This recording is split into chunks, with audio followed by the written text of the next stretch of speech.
Bonjour à tous, bienvenue sur Free Matin et bon réveil sur EZE Télévision. À suivre dans un court instant la présentation de quelques-unes de journaux parus ce matin sur l'ensemble du territoire national pour prendre le pouls de l'actualité nationale.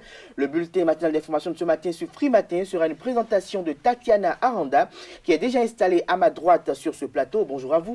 Bonjour Kader Achirou. Le département de la Takora démarre l'installation des conseils communaux dès ce jeudi 28 mai 2020 suite à la percée des forces Corée pour un Bénin émergent aux dernières élections communales du 17 mai. Certains Béninois ont réagi. Vous allez suivre cet élément dans ce bulletin d'information. Et enfin, Abakes Foundation était aux côtés des fidèles musulmans de certaines villes du Bénin. Vous aurez également les précisions dans ce bulletin.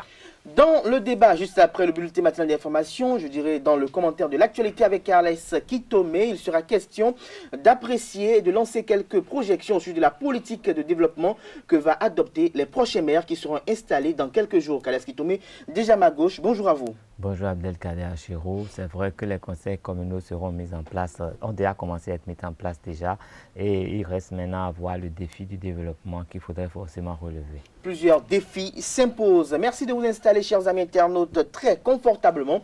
Comme je le disais tantôt, on se retrouve dans un court instant pour la une de quelques quotidiens parus ce jour au Bénin.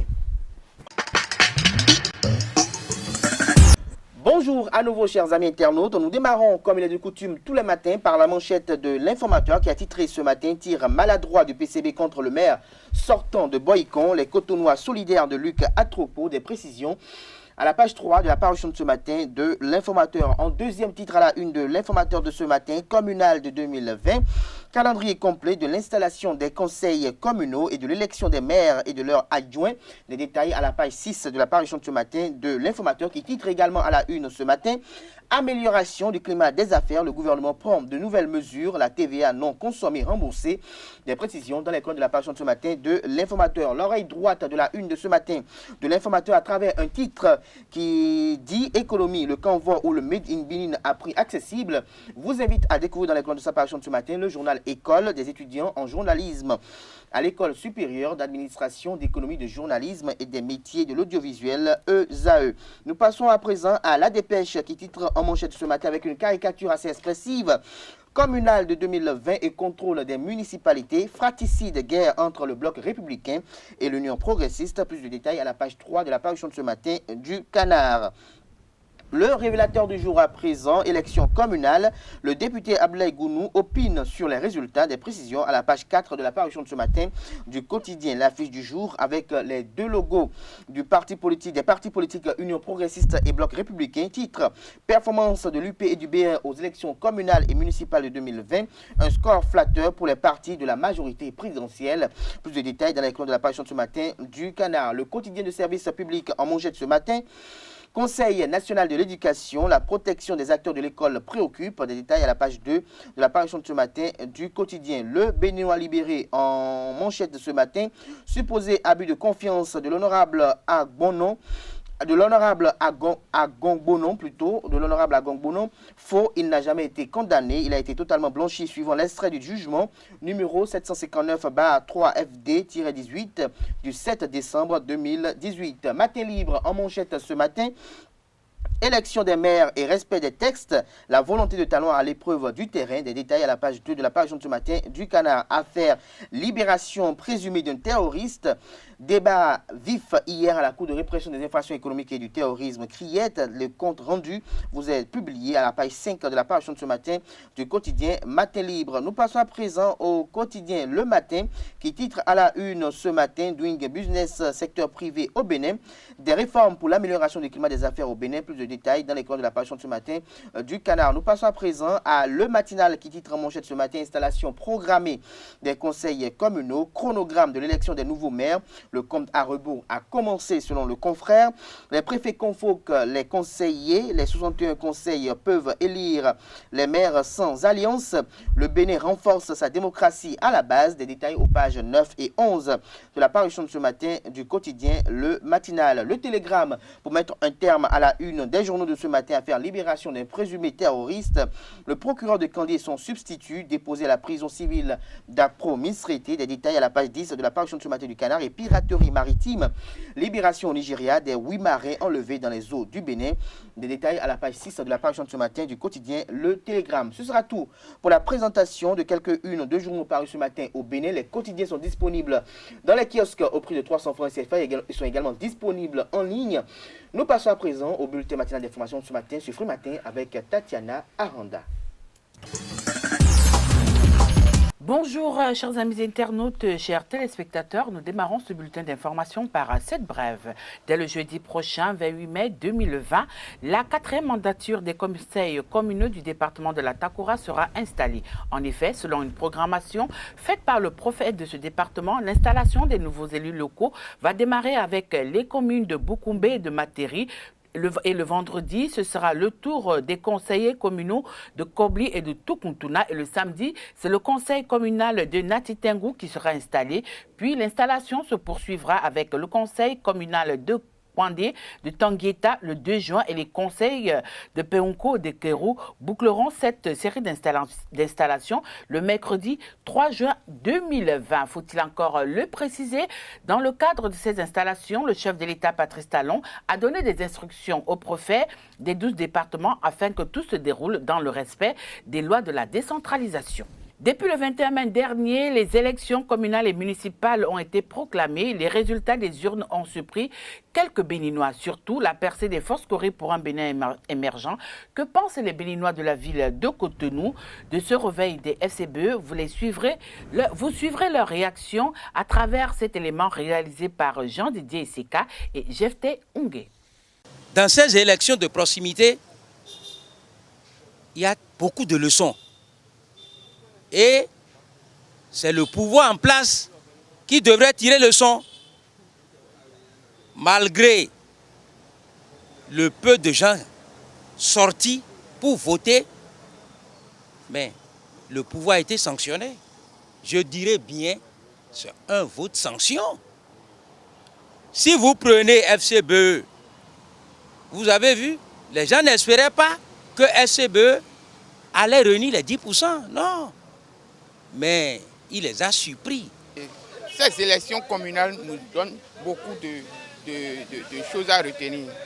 Parce que c'est une élection de proximité. Une élection de proximité. Et voilà ce qu'on a constaté. Parce que moi, je dirais que si quelqu'un va tirer de leçons, c'est le gouvernement en place qui tirera de leçons dans cette élection. Parce que et le président actuel qui est là, lors de son investiture, lors de l'élection de 2016, il a réuni de 65%, non, je crois, 65% actuellement. Voilà la première élection qu'elle a organisée, c'est l'élection législative. Et voilà la deuxième élection. Et cette élection-là, moi je vois même que c'est du chaos total. Pour le cas de FCB qui a pu trouver les casses, les 14%, on n'attendait pas ce résultat. Parce qu'en temps, le président donné avait démissionné, ce qui a fait que certains citoyens n'ont pas pu aller au vote. Ils ont boycotté. Malheureusement, moi je ne suis pas de la FCB. Bon, je peux dire que la FCB a une résultat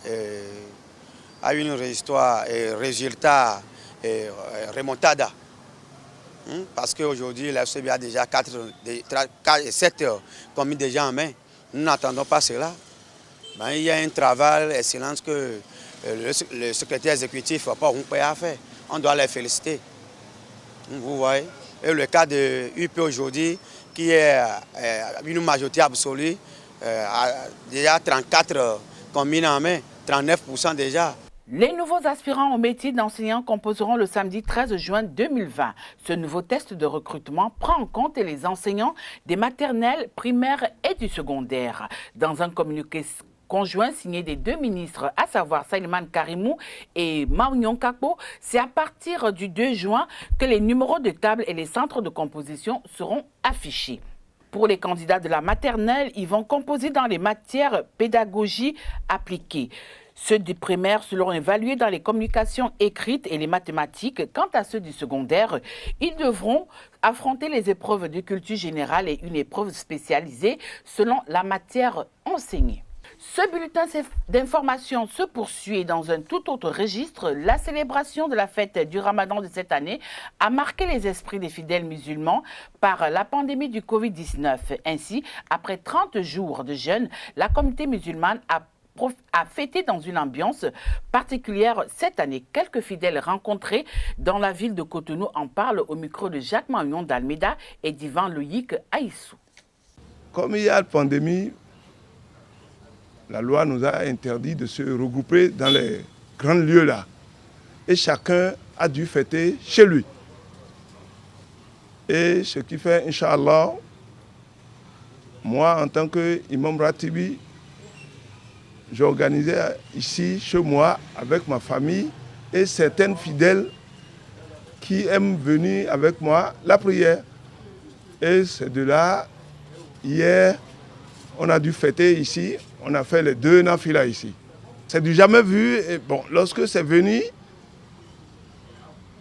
les autorités qui nous dirigent ont cité la loi, il faut respecter. Ce n'est pas nous seuls, c'est partout dans le monde. Mais on a profité, chacun d'entre nous qui a fêté chez lui a profité d'implorer Dieu, car toutes ces pandémies, c'est Dieu qui l'a voulu. Si Dieu ne veut pas, ça ne peut pas se passer. Et c'est Dieu qu'on va implorer, parce que le médecin soigne et c'est Dieu qui guérit. Dans un pays où il y a des gouvernants et que ces gouvernants-là prennent des décisions, il faut toujours les respecter. Donc, on n'était pas habitué à fêter de cette manière, mais avec la pandémie qui secoue, on était obligé parce qu'on ne pouvait pas, on n'avait pas le choix. Donc, sinon après, on a fêté dans la tranquillité, seulement qu'on était habitué à un rythme. Quel était le rythme? Le rythme, c'est d'aller à la prière. À part ça, sinon tout le monde a bien fêté, chez lui calmement, mais tout s'est bien passé en tout cas. J'ai fêté ça en famille. Je n'ai pas pu partir à Eid comme d'habitude. Donc vraiment, ça m'a vraiment marqué. On a fait la prière à la maison, mais ce n'est pas comme si on prie en diamant. Quand on prie en diamant, là, c'est vraiment, il y a de la joie, donc tu te racontes avec tes amis. Je n'ai pas eu des invités, parce que tout le monde a peur. Donc tout le monde est resté dans son coin. D'abord, je vais remercier Allah subhanahu wa ta'ala, alhamdulillah, alhamdulillah, alhamdulillah. Et je le remercie beaucoup de m'avoir permis de commencer le jeûne de Ramadan et de terminer tranquillement avec ma famille. Et alhamdulillah aussi, quand ça marche bien, qu'il te permet de te jeûner jusqu'à la fin et de fêter, ça veut dire qu'il t'a tout donné. Et je le remercie beaucoup, alhamdulillah, la fête. Bon, comme affaire de coronavirus, tout ça là, ça n'a pas permis de participer à rassemblement avec les fidèles musulmans à la mosquée, tout ça là, bon, c'est la volonté de Dieu, on n'a qu'à accepter ça comme ça. Moi, selon moi, la fête est très bien passée chez moi, parce que d'abord c'est la santé. Quand il y a la santé, c'est déjà tout. Il faut habiller les enfants le matin pour que les enfants aliment la fête. Aujourd'hui, on a fait le matin, les enfants n'ont pas pu habiller pour aller à la fête. Ils sont à la maison, nous, on est à la maison. Parce qu'aujourd'hui, l'enfant, ce n'est pas préparer, donner l'enfant pour que l'enfant mange, pour dire que je suis en train de fêter, quel est le problème. Il faut faire habiller l'enfant. Bon, on les a habillés comme il faut, mais ils sont toujours à la maison. Il n'y a pas de mouvement par rapport à la fête. Sinon, c'est ça d'abord la messe qui allume la fête par rapport à nous les musulmans. Ce qui reste le soir, pour aller à la plage, tout ça là, voilà, ça aussi, c'est interdit.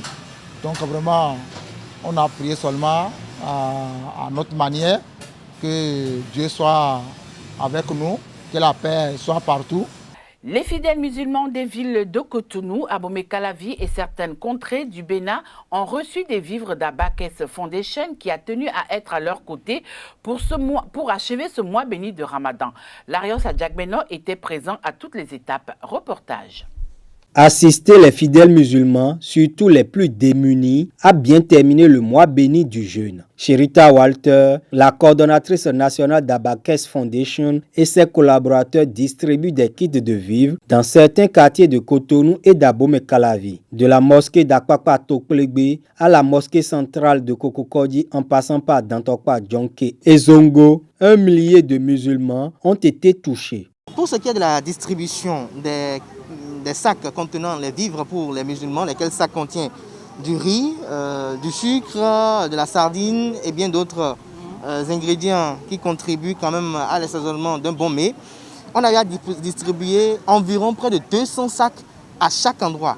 L'opération vise à communier avec la communauté musulmane du Bénin et à soutenir ses membres en cette période de pandémie de coronavirus. L'islam est fondé sur les valeurs de piété, de partage et d'amour. Et donc c'est fort de cela que la présidente de la Fondation Abaké, Madame Abaké de Rosa, a pris l'initiative que l'on parcourt un peu les grands lieux où ça trouve beaucoup plus de fidèles musulmans, un peu partout, sur toute l'étendue du territoire national, afin de leur apporter un peu la joie de cette célébration de la fête de Ramadan qui sera effective demain. Des prières et des vœux, les bénéficiaires expriment leur gratitude à la Fondation.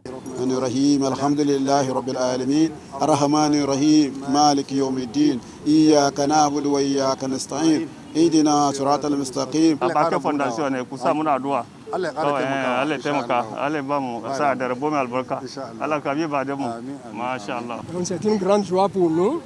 Même le fait de venir seulement est une joie pour nous. L'acte que vous faites, c'est pour tout le monde, pour et les croyants et ceux qui sont malheureux qui ne peuvent pas fêter. Et nous prions que la fête de l'Aïd el-Qadr soit une fête pour tout le monde, que ce soit une fête que tout le monde soit en joie. Nous remercions sincèrement la Fondation pour cette grande générosité, ces dons, ces vivres qu'elle a partagés à l'envers des pauvres, des nécessiteux. Nous demandons à Allah subhanahu wa ta'ala d'accorder une longue vie à cette fondation. Amen. Et nous demandons la grâce d'Allah subhanahu wa ta'ala pour que la fondation reste longtemps sur le terrain. Amen. Et dans les œuvres humanitaires. Pendant que l'équipe de la coordination nationale d'Abakès Foundation sillonne Cotonou et ses environs, la distribution de vivres a lieu dans d'autres villes du Bénin. Une page nécrologique dans ce bulletin d'information. Il s'appelait Ephrem Thomas Eugène Adjagbenon. Il était le précurseur du handball dans le zoo et le week-end dernier, il a été conduit à sa dernière demeure à Aboumi. Pour son inhumation, toute la famille du handball béninois a tenu à lui rendre un dernier hommage. Lors de l'oraison funèbre, la lourde tâche a été confiée à Serge Akakpo, premier vice-président de la Fédération béninoise de handball, de lui rendre un hommage. Suivez plutôt cet extrait. Nous nous souvenons de sa vie avec un mélange de peine et de fierté. Peine parce qu'elle nous est insuffisante et douloureuse sur la fin, mais fierté car elle était passionnante et pleine de symboles qu'aucun mot ne saurait décrire. Aux côtés de ses coéquipiers, Eugène Adjagbenon était une perle, un talentueux joueur qui mettait des années d'expérience aussi riches que méritoires au service du collectif. Plus tard entraîneur, il était un formateur au pair, un artisan inlassable qui aura semé le germe du handball dans des milieux de cœur avec générosité et abnégation. De Dango à Glazoué et après Abomey, avec un détour par Kaboua, Eugène aura été le père spirituel de nombreuses générations de handballeurs qui ont et continuent de faire les beaux jours du handball béninois. C'est donc un baobab, une icône du handball béninois que nous avons perdu. Eugène, nous ne pouvons pas oublier ta passion, ton engagement, ta détermination et ton sens du devoir au service du handball béninois. Tu n'as rien fait qui puisse te détourner de deux missions essentielles. La famille est ton sport préféré. Subjectif par excellence, Aucun acte humain n'est parfait. Aucune vie humaine n'est faite que de bonnes choses. Il y a eu sûrement dans ta vie des actes qui n'ont pas été bons. Mais nous tous ici réunis pouvons témoigner que dans la balance du bien et du mal qui s'alterne pour l'équilibre de l'univers, dans cette dualité entre le bien et le mal, de la vie et de la mort, dans le match que se livre la volonté de bien faire et la tentation du mal, la victoire est nette et sans bavure. Dans les pages de ta vie, le bien est largement victorieux et on aurait tous préféré te voir toujours à nos côtés, ici, avant et après les défis sportifs relevés auprès des tiens. Mais alors, tout ceci est fini, comme cela devra l'être pour tout mortel.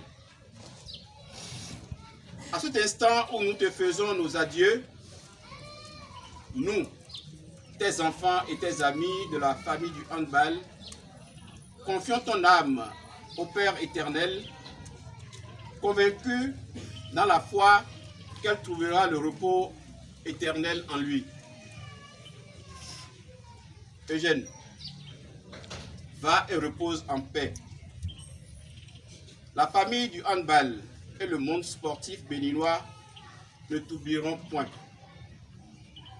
Nous continuerons à gémir encore dans l'espérance. La Cour pénale spéciale Cour hybride lancée officiellement en octobre 2018 pour juger les crimes graves commis sur le sol centrafricain depuis 2003 a annoncé le lundi 25 mai 2020 avoir arrêté 9 combattants du groupe armé UPC. Les dites arrestations ont eu lieu suite aux attaques orchestrées dans plusieurs villes du sud-est centrafricain.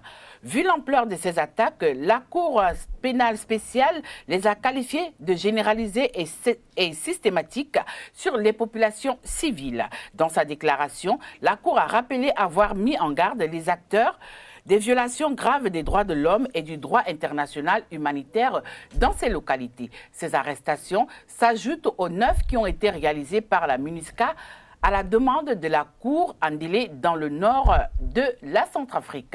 Voilà Kader Achirou, c'est tout pour le bulletin d'information de Frimatin. Merci à vous Tatiana Aranda. Je rappelle que la grande édition du journal télévisé sur Osaï Télévision est prévue pour 19h. Ce sera une présentation de Billy Laibi. Nous passons à présent aux commentaires sur l'actualité avec Carles Kitome. Le débat sur Frimatin, Carles Kitome, bonjour à nouveau. Bonjour Abdelkader Achirou, bonjour à vous chers amis internautes fidèles des Arrêts TV. Alors les conseils communaux seront installés dans quelques jours. Dites-nous, selon vous, quelle pourrait être la politique de développement qui doit être la leitmotiv de certains maires, ou nous dirons des prochains maires qui seront à la tête des conseils communaux? Moi je dois dire d'entrée que un maire n'a pas le choix. S'il ne peut pas mettre en place une politique de développement, ça veut dire qu'il n'a pas sa place à la mairie. Et rien à faire parce que nous sommes quand même dans un pays, nous savons comment ça se passe, nous savons à quel niveau nous sommes. Il y a les besoins sont immenses à tous les niveaux, dans tous les départements, dans toutes les communes, les besoins sont immenses. Et aujourd'hui, nous n'avons pas encore réussi à mettre en place une cartographie vraiment bien de notre pays, savoir que dans telle commune, il y a telle possibilité, ceci peut être fait et les besoins. En fait, aujourd'hui, tout se base encore au niveau du pouvoir central parce que c'est seulement le PAG qui donne une allure de ce qu'on souhaiterait que le Bénin soit pour répondre aux questions de développement et résoudre les problèmes à tous les niveaux. Les mairies ont leurs prérogatives, mais depuis que la décentralisation a été mise en place au Bénin, les maires n'ont pas encore réussi à imprimer un vrai rythme de développement. Ce qui fait que, quelle que soit la commune où vous êtes, parfois la maire exprime certains désirs, mais il n'a pas les prérogatives pour le faire. Le maire a des envies, mais il n'y a pas le budget pour, parce qu'à la base, les choses n'ont pas été mises en place pour que ce soit fait de cette façon-là. Donc, pour que les mairies puissent avoir une chance d'émerger aujourd'hui, il revient encore à l'Assemblée de prendre des lois qui vont ouvrir des brèches, qui vont donner quelques facilités à ces maires pour pouvoir agir. Il faut noter qu'avec le projet du Grand Nokoué, il y a beaucoup de prérogatives qui ont été arrachées à des mairies phares du Bénin. Des mairies qui hébergent plus de personnes, des mairies qui ont plus de grands besoins. Ces mairies ont besoin de la mise en place de certaines choses, l'assainissement de l'eau, le traitement des ordures, et l'aménagement territorial. Mais aujourd'hui, avec le projet du Grand Nokoué, ces prérogatives sont revenues dans le giron de l'État parce que ça nécessite trop de moyens financiers et les mairies n'ont pas encore les ressources pour le faire. Donc le rôle des mairies est, pour le moment, c'est encore très restreint et il leur reviendra d'abord, quand je vois les gens qui sont élus, je crois que les électeurs ont donné confiance à des gens qui connaissent, mais pas forcément à des gens qui savent faire le job. Parce qu'on peut voir le profil de ceux qui seront maires. Je ne sais pas en quoi ils maîtrisent l'administration territoriale. Je ne sais pas quelle spécialité ils ont. Il y en a même qui ont quitté une commune pour une autre commune. Ça suppose qu'ils ne connaissent même pas les vrais ressorts de ces communes pour pouvoir y travailler. Ça veut dire que ces maires, ces conseils communaux vont s'installer et peut-être après 1 an, qui seront au fait des réalités de ces communes et qui vont essayer de proposer quelque chose. Et maintenant, il faudrait que le gouvernement, l'État central, soit encore d'accord, puisse approuver, parce qu'il y a les plans, il y a le PND, le Plan national de développement, qui s'étend sur plusieurs années, le PAG qui s'étend au moins sur plusieurs années également. Et donc, si les mairies n'avaient pas un plan décanal ou un truc, c'est difficile de toute façon. Un peu difficile. Alors dites-nous, Carles Kitome, en dehors du fait qu'il faut lutter contre la corruption, l'impunité, il faut être impartial dans certains jugements, en dehors du fait également qu'il faut s'entourer de cadres compétents, dites-nous quelle serait la posture des maires qui seront élus, qui seront des maires de l'opposition et qui doivent quand même collaborer avec l'État central pour le bonheur de leurs administrés. Il faut connaître le Bénin pour répondre à cette question. Moi, j'ai déjà vu tous les maires qui n'étaient pas en odeur de sainteté avec l'État central n'ont pu rien faire. Ils sont tournés en rond. Bon, écoutez, je prends l'exemple de Cotonou. Cotonou, en temps, c'était Liaï Soglo qui était dans les bonnes grâces de qui on sait. Mais dès que Liaï Soglo s'est opposé un peu à Thomas Boni Yahi, vous avez vu, la mairie a commencé à dormir. Ben, lui, il a été quand même assez clément avec lui. Quand il s'en est pris à quelqu'un d'autre, il pensait qu'il ne pouvait pas partir du Bénin dans une malle. Mais avant qu'il ne parte, la mairie lui échappait. Il était à la mairie, mais il ne pouvait plus rien faire. Parce que, vous savez, nos mairies sont encore tributaires du budget et du trésor public. Donc, quand le trésor ne libère pas les fonds, pendant une année, vous n'avez pas les ressources. À leur niveau. Ça passe par où? Les fonds passent par où? Ce n'est pas dans les comptes de la mairie, ça passe par le trésor public. Tout ce qu'il y a passe par le trésor. Donc, si l'État central sait les vices, le maire devient inutile. Mais est-ce qu'avec cette nouvelle disposition qui est prise bien avant l'installation ou l'élection de ces nouveaux conseillers communaux, est-ce que cette disposition qui demande aux mairies d'avoir un seul compte, est-ce que cela va permettre à ce qu'il n'y ait plus d'évasion fiscale, qu'il n'y ait plus de détournement et autres? Forcément, ça va limiter beaucoup de choses parce que la multiplicité des fonds permet de diversifier les signatures pour sortir l'argent et le contrôle échappe parfois à l'administration. Donc, il y a peut-être quelqu'un qui est mandaté pour agir sur un compte sans forcément avoir le titre qu'il faut au sein de l'administration de la mairie. Donc, ça a permis de faire sortir l'argent comme on voulait. Même il y a des projets pour lesquels l'heure du décaissement n'est pas encore arrivée. Les gens ne sont pas encore choisis pour que le projet soit exécuté. Mais une partie des fonds sont déjà libérés au profit d'une entreprise qui vient après agir. Donc, vous voyez, il y a beaucoup de choses. Pour moi, le fait d'exiger aux mairies d'avoir un seul compte résout un problème. Mais en même temps, c'est une grosse difficulté. Ça veut dire qu'il serait difficile aujourd'hui aux mairies de faire certaines choses, de répondre au plus pressant. Parce que vous savez, l'administration publique, ce n'est pas de la blague. C'est toute une procédure. Et quand il y a urgence et qu'on veut attendre la procédure, vous vous rappelez, en temps, on avait un chef de l'État qui disait nous allons débloquer l'argent le lundi prochain. Mais ce lundi est arrivé, on n'a jamais débloqué l'argent. Avec toute sa volonté, il a crié, il a tout fait. On n'a jamais pu débloquer l'argent un lundi parce qu'il a promis un samedi. Ça fait 1 mois, 2 mois, 6 mois sans que ces sous ne soient débloqués. Et donc, ce n'est pas, des paroles. L'administration publique, c'est des règles, c'est des normes. Et quand on veut que ça aille vite, il faut forcément trouver un compte où il y a plus de facilité, plus de flexibilité, à moins qu'il y ait peut-être une caisse de menu dépenses, mais ça pourra vraiment servir à quoi quand on veut faire face aux besoins d'une commune, je ne sais pas. Dernière question avant de nous laisser partir. Tatiana Anda l'a évoqué dans le bulletin matinal d'information. Déjà dans 48 heures, des conseils communaux seront bien installés, bien composés. On aura beaucoup plus de certitude en ce qui concerne la configuration de ces conseils communaux. Dites-nous, est-ce que nous pouvons nous attendre à des surprises, notamment sur les cas de Cotonou, de Porte-Novo, d'Abomey-Calavi, de Parakou et de ces grandes villes quand même qui sont quand même les villes phares du Bénin? Ben, je vais dire que la surprise, c'est l'essence de la politique. La surprise est l'essence de la politique. Je pense que nous avions élu les responsables de l'Assemblée consulaire au Bénin. Il y a un candidat qui avait déjà apprêté du champagne. Il savait qu'il était président de la Chambre de commerce et d'industrie du Bénin. Les gens attendaient pour les fêtes. Les méchus étaient là, et le champagne était au frais, tout était prêt.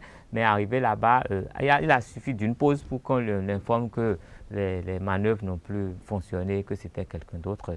Il était rentré chez lui, la queue entre les jambes, et il a dû sortir du pays pour aller se refaire une santé et revenir. Et donc, ce n'est pas exclu que cela arrive au niveau des mairies. Et on a déjà vu ça dans des mairies, des gens qui se voyaient maires se sont retrouvés, ils ne se sont même pas retrouvés dans le conseil communal pour, en fait, merci un peu à vous, Carles mémoire. On vous aura compris, chers amis internautes, ainsi se referme Free Matin ce matin. Merci pour l'attention, merci pour la fidélité. À demain pour notre numéro. Portez-vous bien et excellente journée de travail à toutes et à tous. En compagnie, bien évidemment, de nos programmes sur les www.ezaetv.tv.